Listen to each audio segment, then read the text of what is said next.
স্বাধীনতা দিবস বীরভূম জেলার ফুলকুন্ডা প্রাথমিক বিদ্যালয়ে এমনি প্রতিদিনই আমাদের বিভিন্ন খেলাধুলার মাধ্যমে অনুশীলন হয় এবং খালি হাতে ব্যায়াম হয়। আজ তার একটা নমুনা দেখানো হচ্ছে। ছাত্রের সবাই প্রস্তুত? এক, সোজা হাত সামনে, 2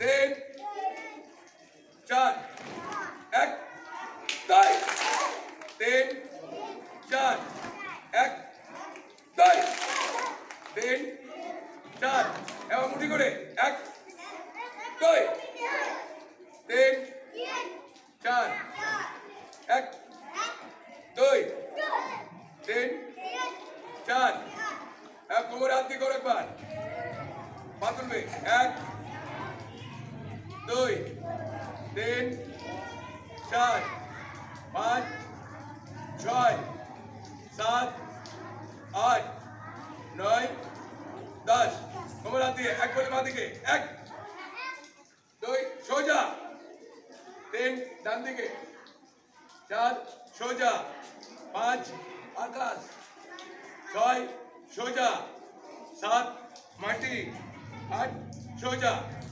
শ্রেণী প্রস্তুত।